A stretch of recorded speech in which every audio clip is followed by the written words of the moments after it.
ഇന്ന് നമ്മൾ ഡിസ്കസ് ചെയ്യാൻ പോകുന്നത് വേരിയബിൾസ് ഓഫ് റീഎൻഫോഴ്സ്മെൻ്റ് ആണ്. അപ്പോൾ ഒരു റീഎൻഫോഴ്സ്മെൻറ്റിൻ്റെ എഫക്റ്റീവ്നെസ്സിനെ കുറേ വേരിയബിൾസ് എഫക്റ്റ് ചെയ്യുന്നുണ്ട്.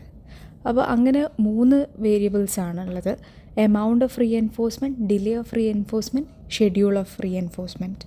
അപ്പോൾ നമ്മൾ കഴിഞ്ഞ ക്ലാസ്സിൽ നമ്മൾ നല്ല റീഎൻഫോഴ്സ്മെൻറ്റ് എങ്ങനെ കണ്ടെത്താമെന്നും ഒരു ക്ലയൻറ്റിന് അപ്രോപ്രിയേറ്റ് ആയിട്ടുള്ള റീഎൻഫോഴ്സ്മെൻറ്റ് എങ്ങനെ ഐഡൻറ്റിഫൈ ചെയ്യാമെന്നും ഒക്കെ പറഞ്ഞു. അപ്പോൾ ഇന്ന് നമ്മൾ പറയണത് റീഎൻഫോഴ്സ്മെൻറ്റിനെ നല്ല രീതിയിൽ എഫക്റ്റീവായിട്ട് നമുക്ക് ചെയ്യണമെന്നുണ്ടെങ്കിൽ കുറച്ച് ഫാക്ടേഴ്സ് നമ്മൾ കൺസിഡർ ചെയ്യാനുണ്ട്. കാരണം there are some variables that effect effectiveness of reinforcement. അപ്പോൾ നമ്മൾ അതാണ് ഇനി ഡിസ്കസ് ചെയ്യുന്നത്. ആദ്യത്തേത് എമൗണ്ട് ഓഫ് റീഎൻഫോഴ്സ്മെൻറ്റ്. റീഎൻഫോഴ്സ്മെൻറ്റ് ക്വാളിറ്റിയും ക്വാണ്ടിറ്റിയും കൂടുന്തോറും അതിൻ്റെ എഫക്റ്റീവ്നെസ് ഇൻക്രീസ് ചെയ്യുന്നതാണ്. അപ്പോൾ ക്വാണ്ടിറ്റി എന്ന് പറഞ്ഞാൽ അതിൻ്റെ എണ്ണം കൂടുമ്പം നമ്മൾ കൊടുക്കുന്ന റീഎൻഫോഴ്സ്മെൻറ്റിൻ്റെ എണ്ണം കൂടുമ്പോൾ, അതായത് ഇപ്പോൾ നമ്മൾ പറഞ്ഞു ഒരാൾക്ക് സാലറി കൂട്ടുമ്പോൾ അയാളുടെ വർക്ക് എക്സ്ട്രാ അവേഴ്സ് വർക്ക് ചെയ്യാനുള്ള ഒരു അത് കിട്ടാൻ വേണ്ടിയിട്ട് അയാൾ ചെയ്യുമ്പോൾ കുറച്ചും കൂടിയും കൂടിക്കഴിഞ്ഞാൽ അയാൾ കുറച്ചും കൂടിയും എഫക്റ്റീവായിട്ട് അല്ലെങ്കിൽ കുറച്ചും കൂടിയും ഹവേഴ്സ് വർക്ക് ചെയ്യും. അപ്പോൾ അതാണ് ക്വാണ്ടിറ്റി. ഇനി ക്വാളിറ്റി എന്ന് പറഞ്ഞാൽ അയാൾക്ക് കിട്ടുന്ന റീഎൻഫോഴ്സ്മെൻറ്റ് നല്ല ക്വാളിറ്റി ഉള്ളതായിരിക്കണം. ഇപ്പം നമ്മൾ അയാൾക്ക് അത്രയും ഇഷ്ടപ്പെടുന്ന ഒരു റീഎൻഫോഴ്സ്മെൻ്റ് ആയിക്കഴിഞ്ഞാലാണ് അതിൻ്റെ ക്വാളിറ്റി ഇൻക്രീസ് ആവുക എന്ന് പറയുന്നത്. ഇപ്പോൾ നമ്മളൊരു ഡോഗിന് നമ്മളിപ്പോൾ റീഎൻഫോഴ്സ്മെൻ്റ് ആയിട്ട് ട്രീറ്റ് കൊടുക്കുകയാണ്, അല്ലെങ്കിൽ ഒരു ഫുഡ് കൊടുക്കുകയാണ്. അപ്പോൾ ഡോഗിൻ്റെ ഫേവറേറ്റ് ഫുഡാണ് കൊടുക്കണമെന്നുണ്ടെങ്കിൽ അവിടെ റീഎൻഫോഴ്സ്മെൻറ്റിൻ്റെ എഫക്റ്റ് ഇൻക്രീസ് ആവും. പക്ഷേ ഡോഗിന് അത്ര വലിയ താല്പര്യമൊന്നുമില്ലാത്തൊരു ഫുഡ് റീഎൻഫോഴ്സ്മെൻറ്റായി കൊടുക്കുകയാണെന്നുണ്ടെങ്കിൽ റീഎൻഫോഴ്സ്മെൻറ്റ് എഫക്റ്റ് അവിടെ കുറവായിരിക്കും. അപ്പോൾ നമുക്കറിയാം ക്വാളിറ്റി കൂടുകയാണെങ്കിൽ റീഎൻഫോഴ്സ്മെൻറ്റിൻ്റെ എഫക്റ്റീവ്നെസ്സും ഇമ്പ്രൂവ് ആവും. ഇനി അടുത്തത് ഡിലേ ഓഫ് റീഎൻഫോഴ്സ്മെൻ്റ് ആണ്. ഡിലേ ഓഫ് റീഎൻഫോഴ്സ്മെൻറ്റ് എന്ന് പറയുമ്പോൾ it's an amount of time between a person's behaviour and reinforcement of behaviour. അതായത് ഒരാൾ ഒരു ബിഹേവിയർ കാണിച്ചു, ആ ബിഹേവിയർ ഒരു ഡിസൈഡ് ബിഹേവിയർ കാണിച്ചു കഴിഞ്ഞ ഉടനെ നമ്മൾ റീഎൻഫോഴ്സ്മെൻറ്റ് കൊടുക്കണം. ആ ബിഹേവിയർ കഴിഞ്ഞിട്ട് കുറേ സമയം കഴിഞ്ഞിട്ടാണ് റീഎൻഫോഴ്സ്മെൻറ്റ് കൊടുക്കണമെന്ന് വെച്ചാൽ റീഎൻഫോഴ്സ്മെൻറ്റിൻ്റെ എഫക്റ്റീവ്നെസ് കുറയാണ് ചെയ്യുക. ഒരു എക്സാമ്പിൾ, ഒരു കുട്ടി ഫ്രണ്ട്സിനായിട്ട് എന്തോ ഷെയർ ചെയ്തു. അപ്പോൾ നമ്മളത് കാണുമ്പോൾ അപ്പോഴേ അതിനെ റീഎൻഫോഴ്സ് ചെയ്യുകയാണെങ്കിൽ നല്ല എഫക്റ്റായിരിക്കും. ആ റീഎൻഫോഴ്സ്മെൻറ്റ് നല്ല എഫക്റ്റീവായിട്ട് നമുക്ക് പിന്നെയും ആ ബിഹേവിയർ കാണിക്കും. പക്ഷെ അതിന് പകരം നമ്മൾ ആ കുട്ടി ചെയ്തത് കുറേ ഒരു ദിവസം കഴിഞ്ഞിട്ടൊക്കെയാണ് പറയണമെന്നുണ്ടെങ്കിൽ അത് അത്ര എഫക്റ്റീവ്നെസ് ഉണ്ടാവില്ല. അടുത്തത് schedule of reinforcement. This refers to the pattern by which reinforces are related to response. അപ്പം നമ്മൾ എങ്ങനെയാണ് റീഎൻഫോഴ്സ്മെൻറ്റ്, എന്ത് പാറ്റേണിലാണ്, അത് കണ്ടിന്യൂസ് ആണോ ഇൻ്റർമിറ്റൻ്റ് ആണോ? കണ്ടിന്യൂസ് എന്ന് പറഞ്ഞു കഴിഞ്ഞാൽ എല്ലാ കറക്റ്റ് റെസ്പോൺസിനും നമ്മൾ റീഎൻഫോഴ്സ്മെൻറ്റ് കൊടുത്തുകൊണ്ടേയിരിക്കും. അതാണ് കണ്ടിന്യൂസ് റീഎൻഫോഴ്സ്മെൻറ്റ്. ഇൻ്റർമിറ്റൻ്റ് റീഎൻഫോഴ്സ്മെൻറ്റ് എന്ന് പറഞ്ഞാൽ സെലക്ട് ചെയ്തിട്ടുള്ള കറക്റ്റ് റെസ്പോൺസിന് മാത്രമേ നമ്മൾ റീഎൻഫോഴ്സ്മെൻറ്റ് കൊടുക്കണുള്ളൂ. അതാണ് ഇൻ്റർമിറ്റൻ്റ് റീഎൻഫോഴ്സ്മെൻറ്റ്. അപ്പോൾ ലേണിങ്ങിന് ഏറ്റവും നല്ലത് എന്ന് പറഞ്ഞാൽ ഒരു ഫാസ്റ്റായിട്ട് നമുക്കൊരു കാര്യം പഠിക്കുകയെന്നുണ്ടെങ്കിൽ അതിന് ഏറ്റവും നല്ലത് എന്താണ്? കണ്ടിന്യൂസ് റീഎൻഫോഴ്സ്മെൻറ്റ് ആണ്. അപ്പോൾ നമ്മളിപ്പോൾ ഒരു കാര്യം ഒരു പുതിയ സ്കില്ല് പഠിച്ചുകൊണ്ട് ഒരു പുതിയ ബിഹേവിയർ ലേൺ ചെയ്യുകയാണെന്നുണ്ടെങ്കിൽ നമ്മൾ തുടക്കത്തിൽ ഒക്കെ നമ്മൾ കണ്ടിന്യൂസ് റീഎൻഫോഴ്സ്മെൻറ്റ് കൊടുക്കണം. എന്നാലേ അതിൽ ഒരു കൺസിസ്റ്റൻ്റ് ആയിട്ട് ഒരു ലേണിങ്ങും കുറച്ചും കൂടി മോട്ടിവേറ്റഡ് ആയിരിക്കും.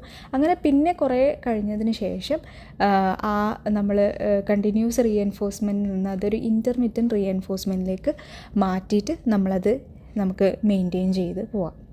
അപ്പോൾ ഇതാണ് 3 വേരിയബിൾസ് നമ്മൾ റീഎൻഫോഴ്സ്മെൻറ്റിൻ്റെ എഫക്റ്റീവ്നെസ്സിനെ എഫക്റ്റ് ചെയ്യുന്ന 3 variables: amount of reinforcement, delay of reinforcement, schedule of reinforcement.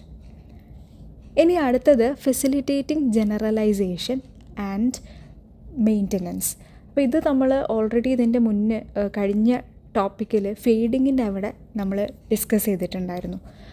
അപ്പോൾ ഇതെന്താണെന്ന് വെച്ചാൽ ജനറലൈസേഷൻ എന്ന് പറഞ്ഞാൽ നമ്മൾ ഒരു ബിഹേവിയർ, ഒരു സെറ്റിങ്ങിൽ കാണിച്ച ബിഹേവിയർ അത് നമ്മൾ അല്ലെങ്കിൽ ഒരു സെറ്റിങ്ങിൽ നമ്മൾ അക്വയർ ചെയ്ത ഒരു സ്കില്ല് വേറെ സെറ്റിങ്ങിലും നമുക്ക് അപ്ലൈ ചെയ്യാൻ പറ്റുക. ഒരു ബിഹേവിയർ ക്യാരി ഓവർ ചെയ്തിട്ട് വേറെ സെറ്റിങ്സിലും അത് മെയിൻറ്റെയിൻ ചെയ്യുക എന്നുള്ളതാണ് ജനറലൈസേഷൻ ആൻഡ് മെയിൻ്റനൻസ് എന്ന് പറയുക. അതിന് നമ്മൾ എക്സാമ്പിൾ ഓൾറെഡി പറഞ്ഞിട്ടുണ്ടായിരുന്നു.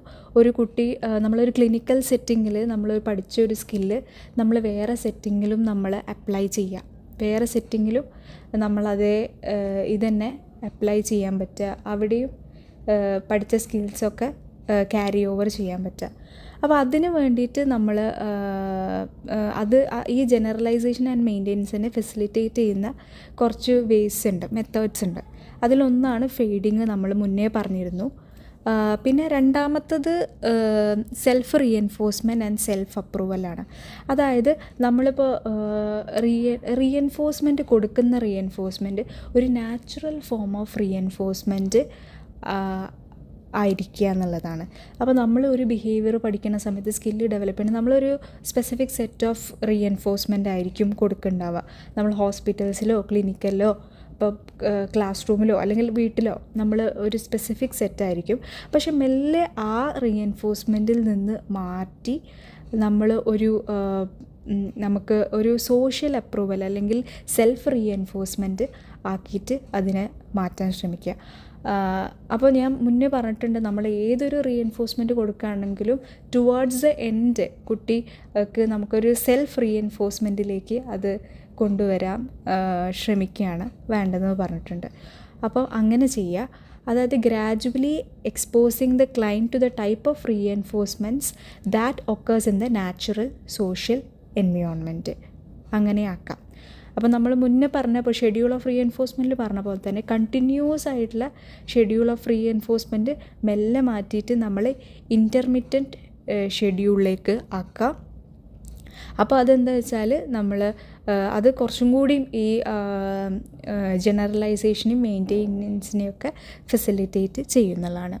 പിന്നെ ലാസ്റ്റായിട്ട് നമുക്ക് ചെയ്യാം reprogram the other environment or help of others to support. അപ്പോൾ നമ്മൾ ഒരു തെറാപ്പിസ്റ്റിൻ്റെ അടുത്ത് പോയപ്പോൾ ഒരു കുട്ടിക്ക് സോഷ്യൽ സ്കിൽസ് ഇമ്പ്രൂവ് ചെയ്യാനുള്ള കുറച്ച് ബിഹേവിയർ അല്ലെങ്കിൽ കുറച്ച് സ്ട്രാറ്റജീസൊക്കെ പഠിപ്പിച്ചു. അത് ക്ലിനിക്കൽ ഇതിൽ നമ്മൾ ഡെവലപ്പ് ചെയ്തെടുത്തു. അപ്പോൾ ഇനി ഈ ഡെവലപ്പ് ചെയ്ത സോഷ്യൽ സ്കിൽ ആ കുട്ടി വീട്ടിലും അപ്ലൈ ചെയ്യണം. വീട്ടിൽ വേറെ ഏതൊരു ഫംഗ്ഷനിൽ പോകുമ്പം ആ സോഷ്യൽ സ്കിൽസ് അപ്ലൈ ചെയ്യണം. അതുപോലെ സ്കൂളിലും ഇത് അപ്ലൈ ചെയ്യണം. അങ്ങനെ അതായത് ജനറലൈസേഷൻ നടക്കണം ഈ ലേൺഡ് ബിഹേവിയർ അല്ലെങ്കിൽ സ്കില്ല്. അപ്പോൾ അതിന് വേണ്ടിയിട്ട് നമുക്ക് എന്ത് ചെയ്യുക, ഈ നമ്മുടെ റീപ്രോഗ്രാം ചെയ്യുക, ഈ എൻവയോൺമെൻറ്റും കൂടി ഇൻക്ലൂഡ് ചെയ്തിട്ട് റീപ്രോഗ്രാം ചെയ്യുക. അല്ലെങ്കിൽ നമ്മളൊക്കെ അതിനെന്താണ് ബാക്കിയുള്ളവരെ സപ്പോർട്ടും കൂടി ചോദിക്കുക. നമ്മൾ ഈ ലേൺഡ് ബിഹേവിയർ തന്നെ നമ്മൾ കൃത്യമായിട്ട് ഇപ്പോൾ സോഷ്യൽ സ്കില്ലാണ് പഠിച്ചിട്ടുള്ളത്, കൃത്യമായിട്ട് പാരൻസിനായിട്ട് കമ്മ്യൂണിക്കേറ്റ് ചെയ്യുക എന്തൊക്കെയാണ് ചെയ്തത്. അതേപോലെ തന്നെ സ്കൂളിലുള്ള തെറാപ്പിസ്റ്റിനെയും ടീച്ചേഴ്സൊക്കെ ആയിട്ട് കൊലാബറേറ്റ് ചെയ്യുക. അവരുടെ അടുത്ത് ഇതൊക്കെ ഇങ്ങനെ സ്കിൽസ് ഇവിടെ വർക്ക് ചെയ്യുന്നുണ്ട്, നമ്മൾ തെറാപ്പി സെൻറ്ററിൽ വർക്ക് ചെയ്തിട്ടുള്ള സ്കിൽസ് അവരെയും കൂടി അവെയർ ആക്കുക. അതുവഴി അവർക്ക് സ്കൂളിൽ നിന്നും നമുക്ക് സപ്പോർട്ട് ചെയ്യാൻ പറ്റും. ഇപ്പോൾ കുട്ടീൻ്റെ സോഷ്യൽ സ്കിൽസ് മീൻസ് സ്കൂളിലായിരിക്കും കൂടുതൽ സോഷ്യൽ സിറ്റുവേഷൻസൊക്കെ ഉണ്ടാവുന്നത്. അപ്പോൾ അത് അവിടെ കുട്ടി ഇത് സക്സസ്ഫുള്ളി നമുക്ക് അപ്ലൈ ചെയ്യാൻ വേണ്ടിയിട്ട് ബാക്കിയുള്ള ആളുകളുടെ സപ്പോർട്ടും കൂടി നമുക്ക് ഇങ്ങനെ ചെയ്യുന്നത് വഴി കിട്ടും.